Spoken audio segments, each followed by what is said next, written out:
roll call, please, Karen?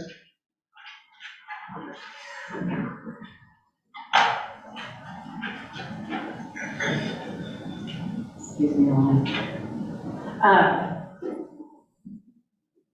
Commissioner Chappelle? Here. Commissioner Cohen? Here. Commissioner Oliveros? Here. Commissioner Jay? Here. Commissioner Perez-Cavas? Here. And then Commissioner Soares did ask to be excused, and Commissioner Carpenter isn't present right at the moment. Everybody have a chance to review the minutes of the January 8th, 2024 meeting? Yep. Corrections need to be made. We accept them. Second. I'll second. All those in favor? Aye. Opposed? Motion passes. Minutes are accepted. No, I don't see any visitors for public comments. I think we could probably just go ahead and move to new business. This evening, the Planning Commission will hold a public hearing on legislative amendment LA-2023-05 to consider a revision to subchapter 17 and 30 of the Independence Development Code. The Planning Commission will make a recommendation to the City Council based on the complete record, including the testimony received at tonight's public hearing. These proceedings will be recorded. This hearing will be held in accordance with the land use procedures required by the city and the state of Oregon. This is a type 4 legislative procedure. At the beginning of the public hearing tonight, staff will identify the applicable substantive criteria from the city's comprehensive plan and or state of Oregon statewide planning goals. For anyone wishing to speak, we are asking you to use the speaker cards that are provided. When called upon to speak, you must be recognized by the chair and must state your name and address for the public record. Before we begin, does any commissioner wish to declare an actual or a potential conflict of interest in this matter? All right. Okay, I will now open the public hearing for LA-2023-05. Please have staff report.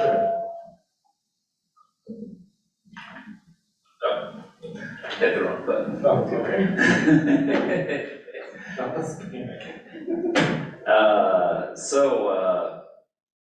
So hi. Yeah, so this public hearing is a very small code change to the Independence Development Code. It would be to address House Bill 3395, which was passed in 2023. It would do just two very small things. It would allow, or it would clarify how we allow single residential occupancies in the city of, or single room occupancies, excuse me, in the city of Independence. And it would also allow ground floor housing units affordable to households making 60% of area median income in areas that allow ground floor commercial development. So this is what that change would do. You'll see that the change itself would just make two very small or relatively small changes to the matrices here in subchapter 17 and then subchapter 30. You have looked at this a couple of times. I guess, are there any, well, the substantive criteria for this are subchapter 10 and subchapter 11. I did evaluate it for consistency with those criteria. This change is completely in line with those things. It is enabling us to be consistent with recently adopted state law.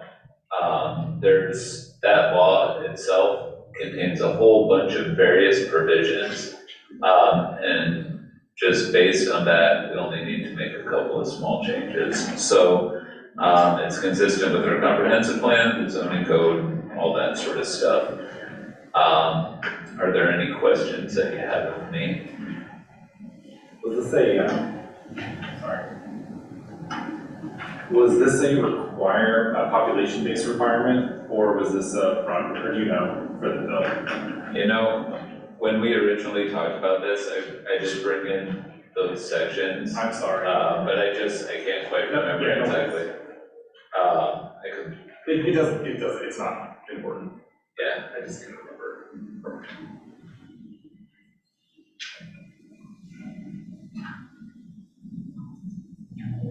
Any other questions for Fred? I mean, ultimately, this is mandate, so there's no real wiggle room in what we can or cannot do, so.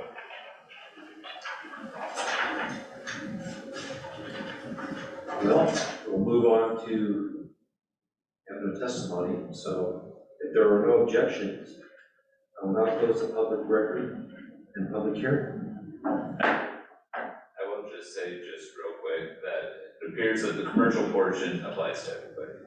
I'll look. Okay, oh, no, yeah, that's fine, thank you. But not close the hearing immediately.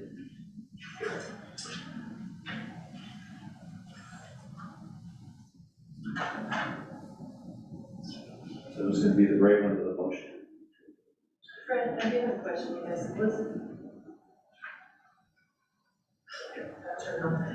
there was no conversation at all from any businesses in Independence on the commercial portion at all? That didn't strike anybody with her question? No, and I mean, it didn't, we do allow some standalone residential use and the mixed use pedestrian friendly commercial transitional zone. It's really the downtown, the rest of downtown, that we don't allow that. We didn't hear anything about that. That seems odd.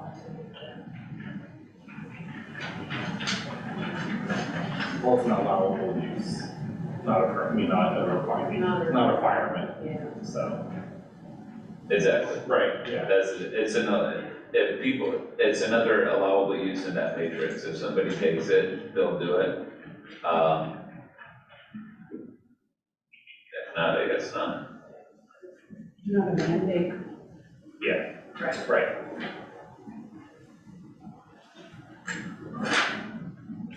Well, I do have a copy or a wording for a motion that just got put on our screen. Thank you, Karen.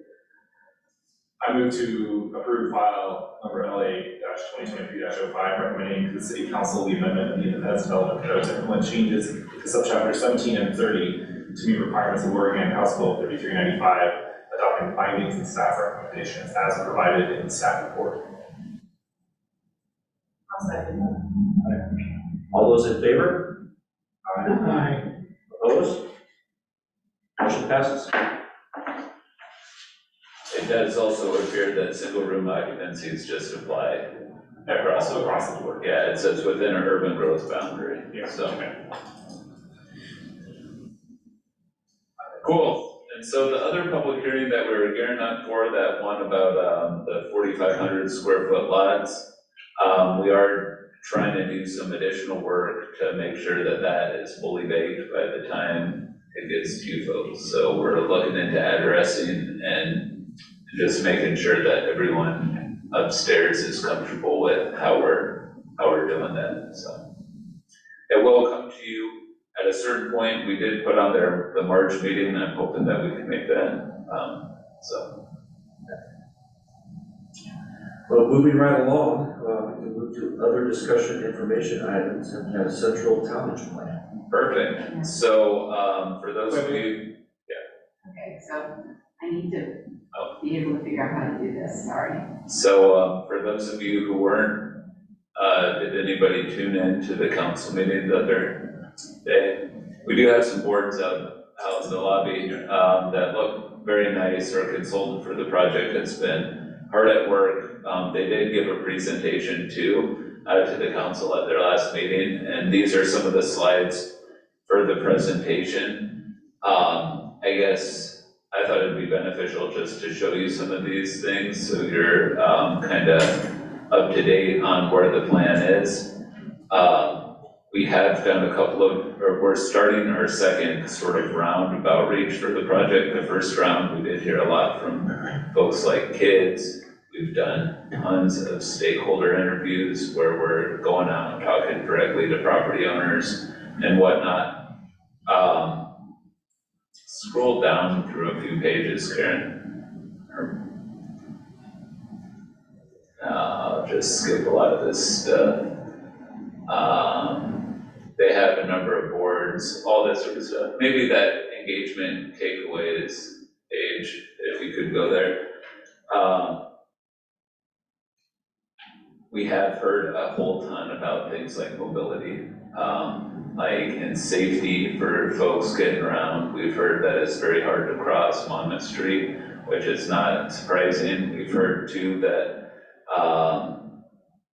there's not many direct routes in the neighborhood. So when you look at it, especially around the area from 13th to 16th, it's just like one big block, and there's no way to get through it and stuff like that. And so there's a number of informal paths through it and all that sort of stuff. So we've heard a lot of that sort of stuff. We've heard that folks would like additional uses, activities in the neighborhood, and they would specifically like places to gather. If you think about that neighborhood, there is no coffee shop.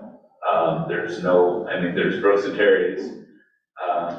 There's not a place to sit down and get a cup of coffee. There's a few restaurants out there, but a number of folks said we would like nice gathering places. So, and we have heard too that having some nature nearby, a place to take kids, would be beneficial. So based on that, go forward a few slides, Karen.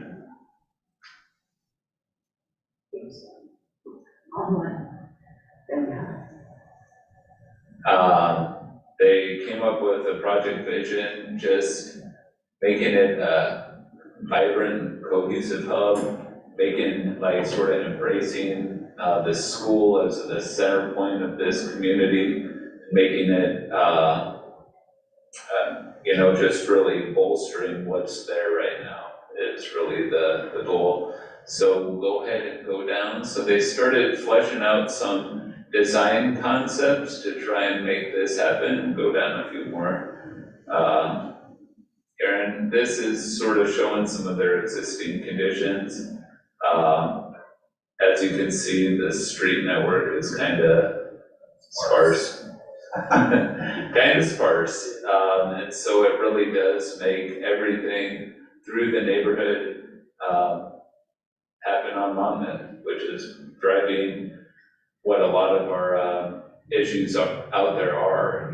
We're asking Monmouth Street to handle a whole lot of vehicles, pedestrians. We're asking it to handle crossings.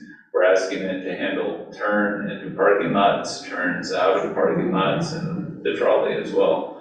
So based on all of that stuff,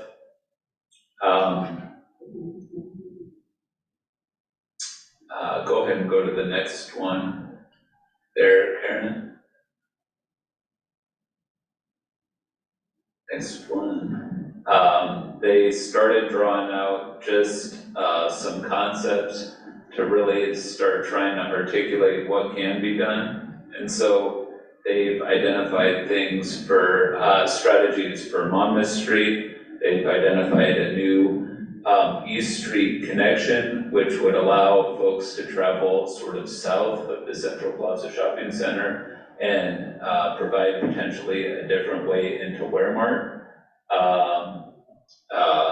They've developed some residential concepts around that East Street concept. They have some plans for Central Plaza, and then you'll see the north and south route through the area is what they're calling the Ash Creek sort of connector trail.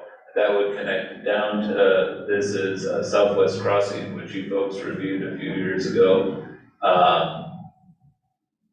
On this portion, and it would connect through right next to the gate, then up to the existing Ash Creek Trail near the high school. So looking at these in detail, just some of the, I think it's helpful to sort of get those big concepts in our minds, because each of the sort of littler sort of thing, iterations or concepts sort of flow out of that. Next page, Karen. So would East Street be open to vehicular traffic as well as foot and bike? We will, we'll get to that in just a little bit. They, in this set of concepts, they sort of show a range of alternatives, including some they have the concept that it could potentially change, so it's not vehicular all the way through, but you have vehicular in some portions and then bike and ped through all of it, but we'll see that in just a little bit of time. So this is the Monmouth Street idea. What you'll see here, next page there, Karen, is they really start identifying mid-block crossings as a strategy here. And I think that this is a very interesting and a neat strategy, because if we can somehow make this street more comfortable to cross at key portions, as redevelopment occurs, we can make that redevelopment more walkable, right? And so we look at some of these areas. This is like 11th or 12th, I don't know where exactly they're showing that. Right around 11th or 12th, you've got Chase Bar and Grill. You've got some things there. You've got Dollar General, and you've got some vacant land behind it. Sort of looking at something like that as a strategic crossing point. The trolley also stops there. And then also, right here, this is right by the high school, improving that mid-block crossing at the gate to the high school. And then one of the things that we've definitely heard through our outreach is the folks at Ash Creek, I don't know if it's Mobile Home Park or what it's called, that Ash Creek Mobile Home Park would love a way to get over to Waremart. You see folks crossing there regularly. This portion from 16th to right here only has one, or doesn't have any crossings. And so they would love a crossing. So again, figure out a way to do something like a mid-block improvement, and then as uses around it redevelop, which will likely happen, then make them more walkable. I think it's a simple little idea, but I think it's something that makes a whole lot of sense. They also did sort of, you can go to the next page too, Karen. They also did sort of call them out. So this is the mid-blocks. Go to the next one, Karen. They also did call out, excuse me, the last one was the mid-blocks. They called out enhancing existing intersections like at Gun Club and 16th as well, like through, improved striping across the street and whatnot. So sort of looking at these in a little bit more detail, take a couple of, get to the pictures, Karen. You can see there showing some concepts about what could be done at the crossing at like the gate. So more of like an island, trying to make it safe for folks to get across. You can see if we were able to pull off something like this in a couple of locations, you can see how more walkable development could occur sort of proximate to it. So that's really, that sort of illustrates that concept there. The one at the gate would also align with the Ash Creek Connector Trail that they're showing. That Ash Creek Connector Trail actually goes right over where those power lines are in that image that you can see on the left. So that's just sort of following that connection. So it makes a whole ton of sense to do it there, but it also makes great sense to do it other places. We have talked to a number of folks as part of this project, and I mean, Corby, you were telling us the other day about taking your granddaughter to ride the trolley and just not having a good place to cross. Cross streams, not in our. Right, and Let's so, go to the ghost one. Yeah, the big, the DIY one? Yeah, Flush Street. My favorite crosswalk. so I mean, it's stuff, so I mean, it's, and we have heard that from multiple people as well, like, hey, we've got kids, we don't feel comfortable walking across this street. So if we're able to pull out some of these things like this, it's providing an improved crossing environment for the folks that are living in the neighborhood. How cumbersome is that process? Pretty cumbersome. Because it's a state. Because it's a state highway, Yeah. it's a ODOT state highway, but again, this is one of those, we have it in our transportation system plan to have stuff like this, to have improved crosswalks. I think really coming out and saying, you know, this is really important, this is a priority to us. It's a safety issue. Yeah. It is absolutely a safety issue, and I mean, it really does achieve a whole bunch of things for us. It potentially, you know, it visually narrows the traffic lane, which slows speeds. But it provides a place for people to cross safely, and then I would argue too, it makes a whole lot of sense from a land use perspective, because then you actually have a center that you can orient land use around, which I think is kind of an interesting idea. Also, we've strategically tried to align these things with where the trolley is stopping or where the trolley could potentially stop. And so we feel like all of those things together helps us make a whole ton of sense. So anyways, that's that. Continuing on to the next page.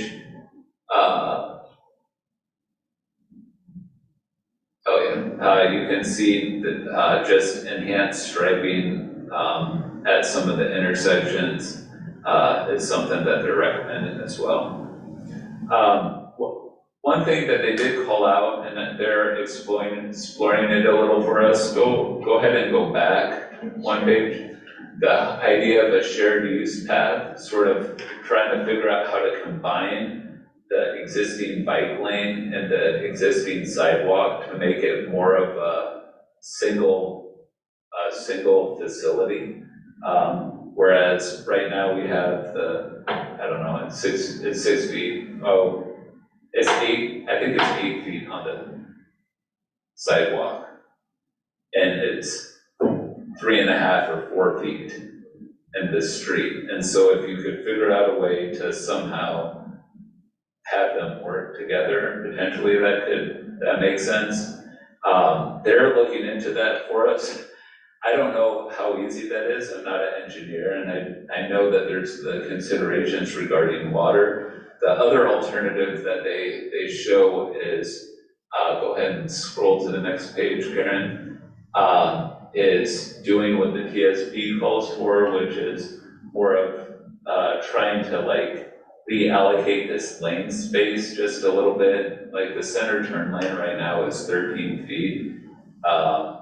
The lane widths are potentially at a place where you could potentially squish them a little bit, just a little smaller, and then give some of that out on the side to more of a buffered bike lane approach. The thing about a buffered bike lane is if a bike's not there, you can drive on the buffer, you know. It's just, the buffer is just really trying to delineate space for each user, if that makes sense. Our sidewalks dealt with on a state highway. Is that Independence problem? It is. Okay, so that's easier to have, more flexibility. Yeah, I think the Striping and stuff though.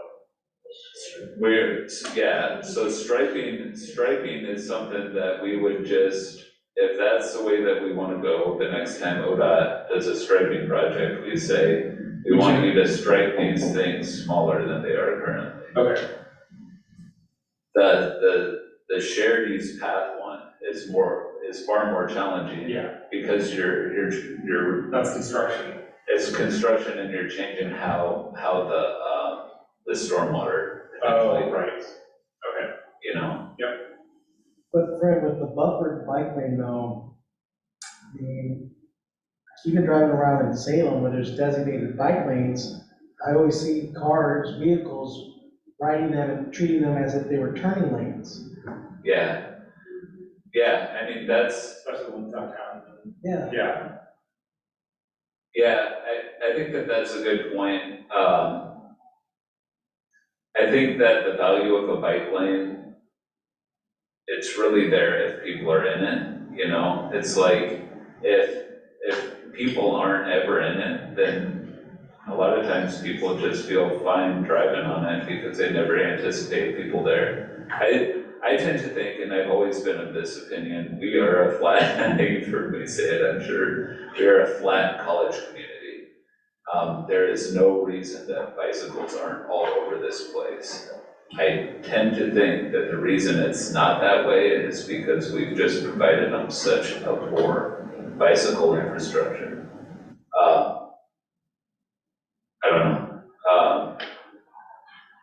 So anyways, those are the concepts with Monmouth Street. They are exploring that shared use path idea. I tell you, we kicked around something like that in the TSP, just trying to figure out if something like that could work, but I'm happy that they're doing it just to explore the option.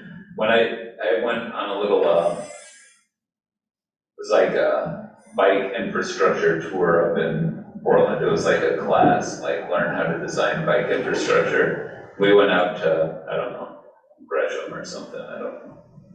It was one of those, might have been Beaverton, I don't know what community it was. You're at the opposite end. The one on the west, I got no. That's Beaverton. Yeah, okay, so it was I don't know the Portland suburbs.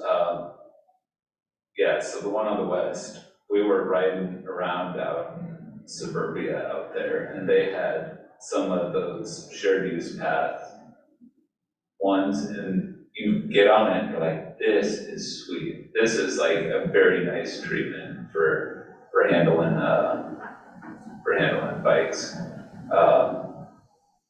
So anyways, we'll see what they come up with.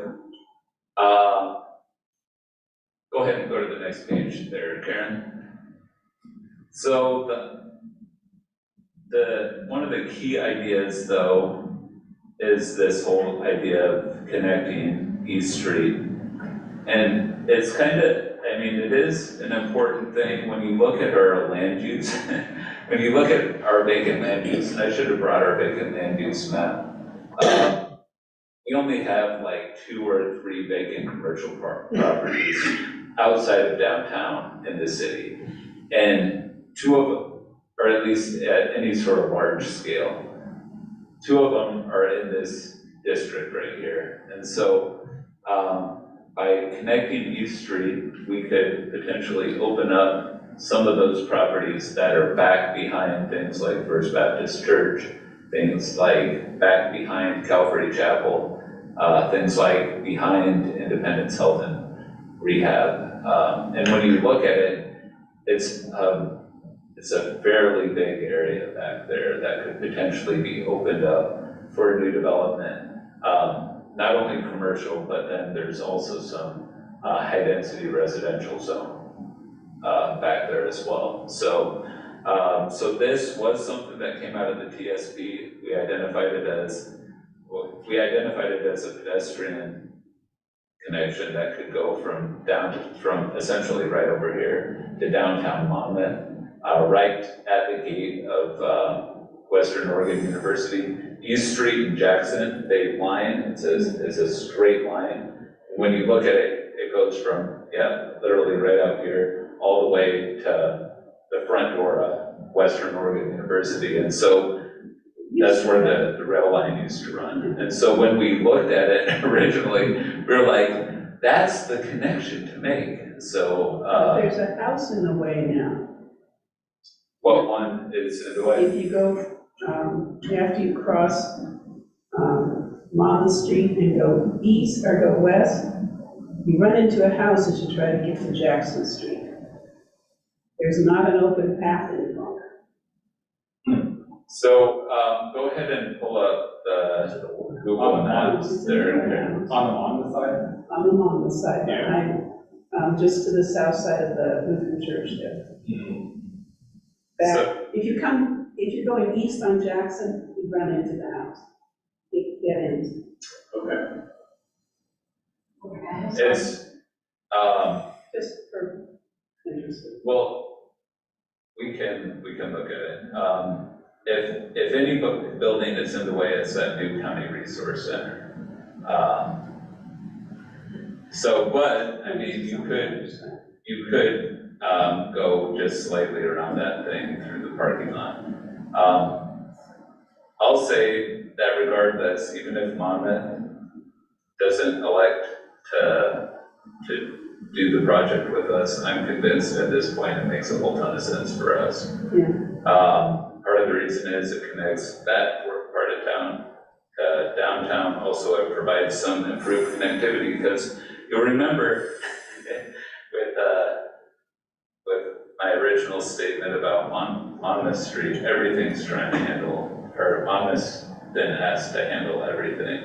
And if you can figure out ways for folks like Courtney, let's say, to get into, to get to Waremark without hopping on, Monmouth Street, potentially that removes some of the traffic from the Except street. he gets all the traffic from my neighborhood who will now go up east on F Street.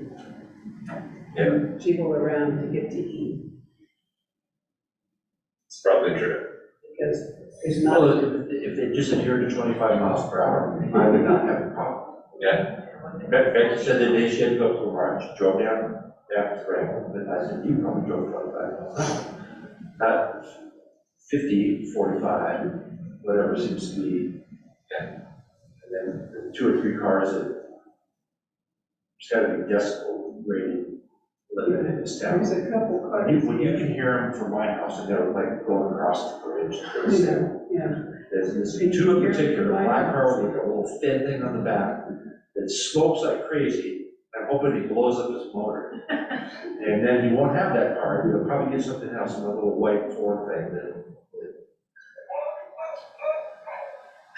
just like my dad. I mean, on that street in Corvallis, when they put a bridge across Dixie Creek and it connected Walnut and 29th, and everybody that lived out in northwest Corvallis was the growing area by Timber Hill. It's like freeway city. So we had a Volkswagen bus, and my dad called the police so many times to find the police car in front of the car. And I don't know how many times he would stop 15, 20 guys an hour. And all the kids in our neighborhood would be on our bikes. They'd pull a guy over, we'd go right down. And I don't know how many basketballs I lost. They got rolled into the street. Now, the only thing Part of that's just street, like, I mean, I don't know, maybe it's like, the videos that he showed us from Strong Towns, talks about street design, and if you have narrower streets, people naturally slow down. And so I You gotta tell your neighbors to park on that. well, the retired Air Force gentleman down the street, who's running down the street with his cell phone taking videos of his cars, he had a little trailer that he has like an old, like 1940s tractor that he would ferry around to different things.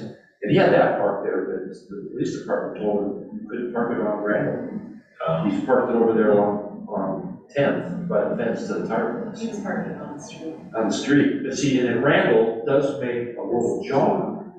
But then you get to 10th, and the 10th all the way past 7th, well, down to 7th, there's a drag strip from the old mill property. Yeah, they like the new bridge.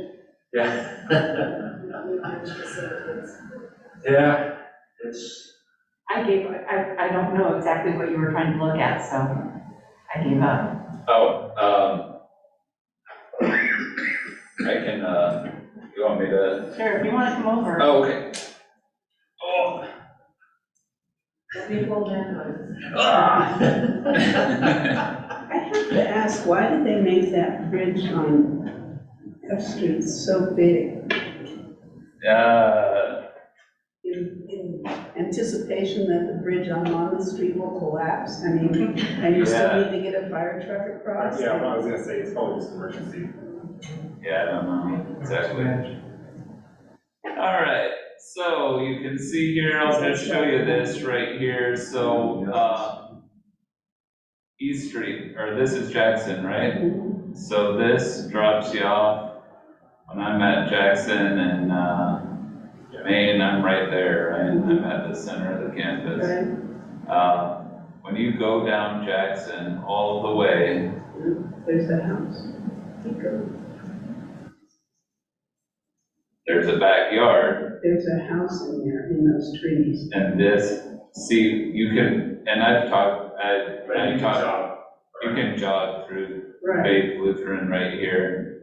And then you could come here, this is probably the new county building. That's right here. But then it comes and it aligns, this is East Street. It says Bruce right there. You can follow the power lines, East Street, East Street, East Street. Connecting to, there is a little jog there, East Street, East Street. But, well, we'll go back, you have to cross the creek. You have to cross the creek, that's right. Good thing that's easy. And I heard that the state doesn't want to give us funding because we funded F Street, so they don't think we need one on E Street. Yeah, if we did something like that on East Street, it would have to be a pedestrian bridge, I imagine. But then it puts us off right here, right at City Hall. Yeah. You know, that's where the train line used to go, and so,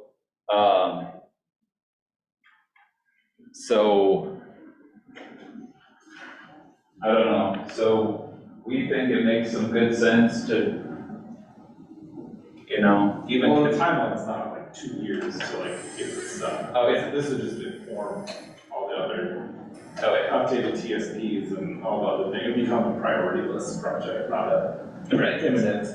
Exactly. And so, going to the next slide, I mean, this just sort of shows some of the opportunity sites that are sort of unlocked by the idea of East Street. And so you can see, you know, back behind First Baptist, back behind Independence Health and Rehab, even some of those ones behind Waremart, there's some land at the City of Independence growth boundary. Again, it's like in the center of these two communities. Like, that's the thing about this area, is it's literally the center of these two communities. And so, Central High School, yeah, right next to Central High School. because Yep. it used to be just out in the country. Yeah. Yep. So, I mean, that's part of the goal of this project, is here these two communities have sort of gone like this over time, right? And then the amazing thing is, right in the center of it now, is we have Central High School, we have a key shopping center, and so it's like, hey, let's embrace this area that's actually between these two communities. We used to have an A&W and a bowling alley and a bunch of neat stuff that people would come into there too. You know, it used to be more, to me, it used to have more commercial things. It didn't have, some of the restaurants are there now, the bigger ones, but people would go there to the Erickson's and the bowling alley and the A&W, and then there was the Pizza Hut for a while. But that was kind of a, where you could go, because at that time in Monmouth, for a long time, Monmouth never even had a big shopping, a grocery store. They had Kreider's before Marketplace came in finally, but that's gone now too. So Right. it was more of a central shopping area. Yeah. Yeah, so going on to the next sort of concept, or next sort of diagram, they're just showing here what this street could look like. It could be just a straight multi-use path. It could be a low-speed sort of shared roadway approach, similar to, let's see,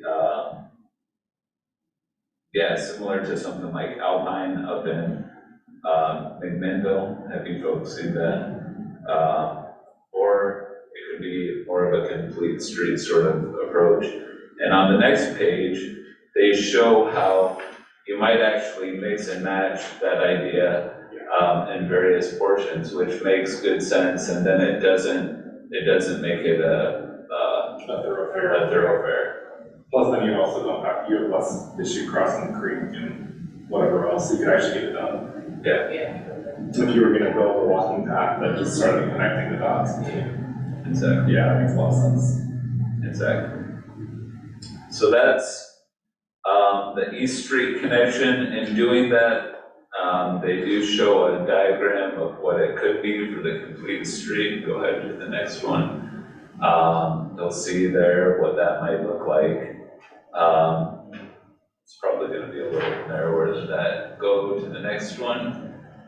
And then, it sort of unlocks some of the property that's around, so you could do, residential near Independence Health and Rehab is sort of what they're identifying.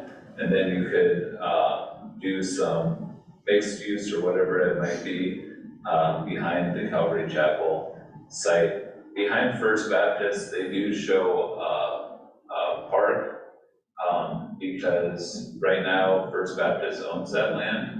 They allow folks to play sports back there and whatnot.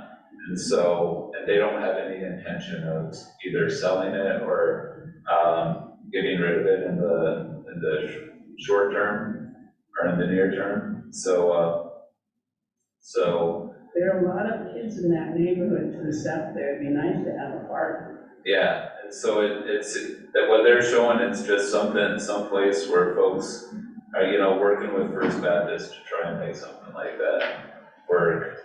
Going to the next page, you'll see just some of the concepts that they have for that park going on. Just one more, they do draw sort of what that could be in that neighborhood. Sort of helping sort of tie the pieces together. And doing that, go to the next page there, Karen, you can see that there would be some nice land that you could orient some development around. That's what they're showing here, doing more sort of higher intensity housing near this common sort of park that they're envisioning.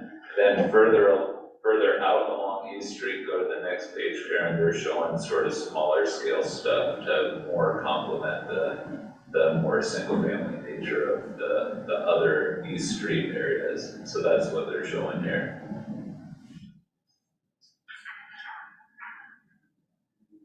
Moving on from that, they do have a couple of concepts for just the Central Plaza site itself, just improving some pedestrian ways into the center, and potentially, so you can kind of see that here, go to the next one. You can see that they're sort of drawing a connection potentially over to the road, so to East Street, so that could potentially make sense. And then part of what they're trying to show on the next page is just improved pedestrian routes into the center. And so you can see that here, where right now there's no good way to get across the site if you're a pedestrian. So that is what they're showing here. Next page, Karen. And then the final sort of thing is just the north-south connector that they're drawing through the neighborhood. Again, this would connect to Southwest Crossing, to the existing Ash Creek trail by the middle school. And you can sort of see how it connects some of the key features like the park amenity that's shown there. Go to the next one, Karen. It makes some sense to have the food carts on the same side of the street as Central, so the kids aren't having to cross the street. I really think that makes a lot of sense too. This sort of shows the idea of the trail in more of a regional perspective. Go on to the next one, Karen. You can probably skip that. We all know what trails look like. You can, oh yeah, so you can see that they're calling out that food cart pod there. Go ahead and go to the next one. And so here they sort of show some of the concepts about what that food cart pod could be. Go to the next one, and then they sort of draw out just some concepts about what it might look like. I do too agree that a food cart pod on that side of the road makes a lot of sense. I do think, especially with a gathering space similar to the yard or whatever, that would be a really cool thing to have in close proximity to the high school. One of the things that I asked high schoolers when I went there, is I'm like, where do you guys go, like, before or after football games, you know? Like, is there a place where you go hang out? And I told them this story of, the community that I grew up going to high school football games in, where everybody, after those football games, walked up the hill to Pizza Hut, right? It was like, you go to the football game, you walk up the hill to Pizza Hut. It's like, where is a similar place? There's not something like that around here. I mean, potentially Mendy's could be something like that, but like, if you imagine a very nice, big space with some food options, you can imagine sort of a really cool opportunity to go to a football game, hang out, you know, enjoy time before the football game and then go there. I could imagine also Mr. Probst's band class heading over there and playing some, you know, just for the food cart folks. And I think that would be awesome, right? And I mean, I think that really does get to the idea of what this neighborhood could be. This could be a really distinct portion of this community, really centering, building off of the high school, and like, you know, it could be a really unique thing, if that makes sense. So ultimately, that's some of the concepts that have gotten articulated thus far. Yeah. I would make my pitch also for that Ash Creek Trail to have a soft path beside it for people who are jogging or for people whose joints need to have a softer than the concrete. Also, when it's icy out, something like that might not be nearly as slippery as trying to walk on the concrete. Okay.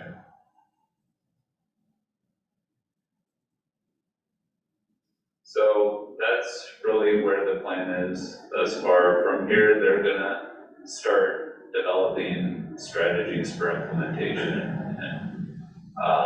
and also potentially some code changes just to make the plan itself a reality. So you folks will no doubt see the plan in the future, but you'll also see some of the code changes that will come.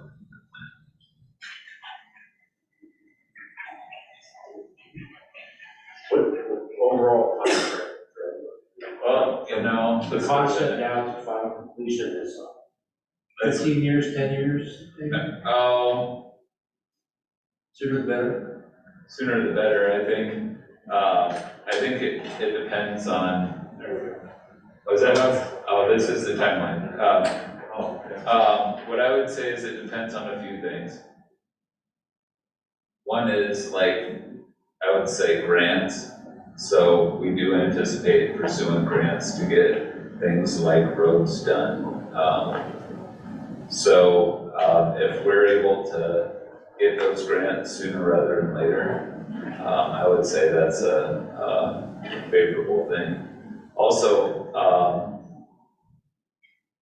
mean, what we do with plans is a lot of times it's a 20-year vision. And so one thing that we realize is looking at some of the folks, some of the areas, we're gonna see redevelopment along portions of the corridor over time. And that redevelopment will be by nature pretty gradual, I would imagine, because some of the lots are smaller and whatnot. And so identifying what it is that we're aiming for now, and as that redevelopment is occurring, being able to make sure it's sort of checking the boxes of what we want.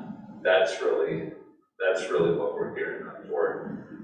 One thing that I'll say about this neighborhood is it's a portion of town we haven't thought of as much as we've thought of downtown. So this is really a chance for us to say, what do we want this portion of the community to be? How much are we dependent on Monmouth? Are we going to need Monmouth's cooperation for how much of this? Yeah, so We anticipate there being a problem with that. we do have Monmouth's one of the Monmouth's planners on the stakeholder committee for the project, and so they are aware of this project. We also are working with them like on things like the trolley. They know that this is a priority for us. So they are aware of it. We have been moving them into the project. The city limit is what, right on the west side of Laramar or something? Yeah, on that side, and then it's on the west side of, the fire station on the north side. Okay. Yeah, bigger challenge too, 99. You're gonna see it all in there. Backward. Yeah. Yeah,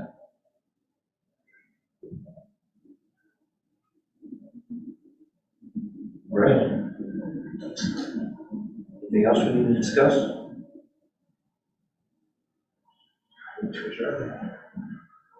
No video? oh, a video, yes. Oh, Video. sorry, never mind. I forgot about, sorry, I forgot about the video. Video. Oh, I didn't hear the lines. It's relatively I'll short. watch the video, next time I see you in the park, I'll let you.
love it.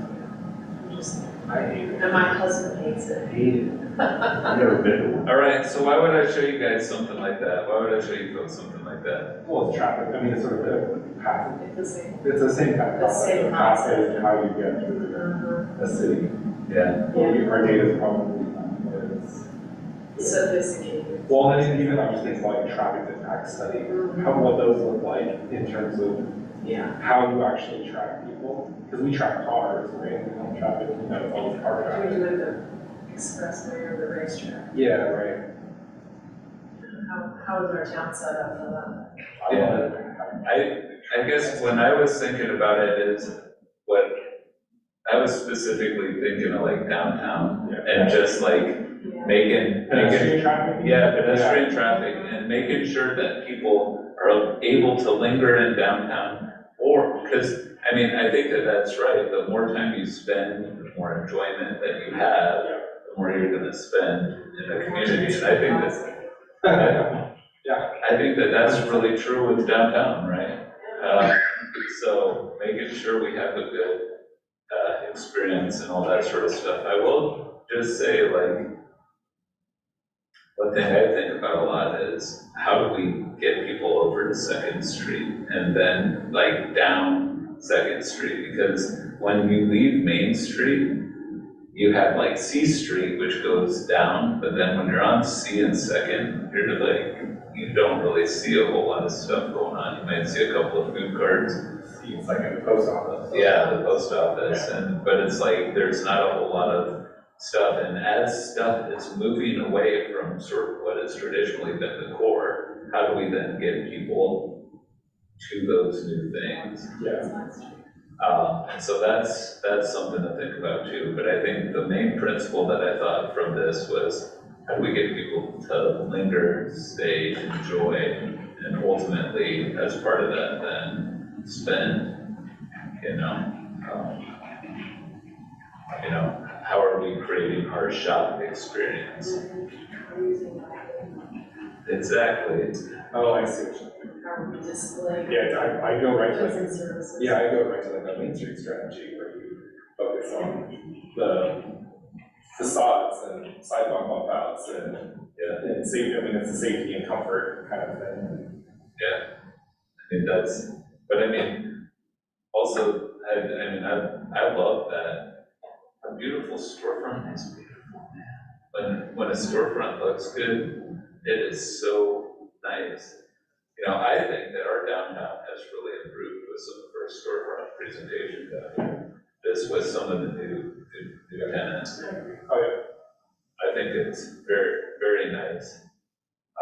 But I do have concerns over some of the, I'm seeing more and more folks covering their windows. And I've always said windows sell merchandise, like, I don't know. All of that stuff is stuff that I think about when I watch FPM. I mean, the shops can be pretty and beautiful, but are they fugly? On that bombshell. No, yeah, when you see these little shops covering their windows, and you would think, you want people to be, be able to see the product on the inside, but, I don't know, maybe theft prevention, I don't know.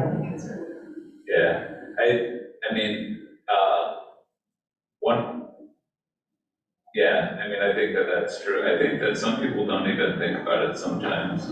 They just don't think that by people being able to see in, they're gonna realize that there's something cool inside.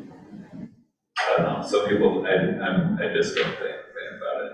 I'm trying to think what businesses are, like signage or products in their windows, not like construction paper, so nobody can go in. I'm trying to think, all the businesses downtown that I pay attention to. Yeah, well, I would just, there's a couple that I think of just right offhand, but I'd rather not. Yeah, I was surprised at how many beauty salons are, until when we were to our granddaughters at the park at Christmas time on the corner, we're coming down to the territory, in the hotel. Yeah. There's one on the bottom floor, And there's, I go to Ivory Towns, there's C Street's long, and then the other one, kind of a couple doors down from the Elks Lodge. Yeah. It's like, wow, that's, They're always, yeah, there are always lots of people. I will say that is one of my favorite aspects, and you can maybe speak to this too, Karen, when it's like downtown is built for people who live here. In a lot of ways, and I think there's something really nice about that, where it's not contrived, I love the fact downtown, right? I like that there's always reasons to go, but it's not meant, obviously we get a lot of people that come visit, especially during the summer and whatnot, but just fundamentally, a lot of there's a reason to go downtown, because there's like, oh yeah, of course you just, get your haircut, I do too, so. We get coffee with pastry. Yep. Yeah. Sounds like a good video. I think it's good. Yeah, thanks. I still don't like it. 3 hours of my life every time I'm on the event. Oh, and it's even more because it's 3 hours at home putting together whatever. Oh, no, yeah. Whatever's That is a flying little by. comic with the, one tool. Is it the only like IKEA in Oregon up by the airport? Yeah. Well, then They need that. let's talk about the drive up 205. Yeah, they need that though. Well, talk about impulse buys, there's a reason why the milk and the water and the toilet paper Oh, is already in the back of the Costco.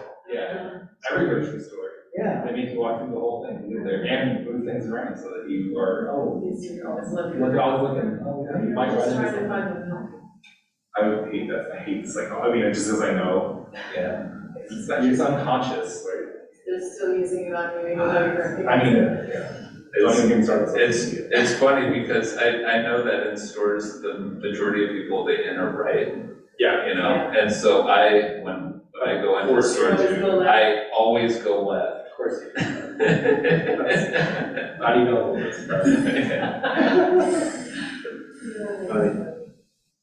All right, well now, okay, I'm gonna move to adjourn. I'll say. All those in favor? I, Opposed? We are adjourned. Thank you, everybody. That was fun. Yeah.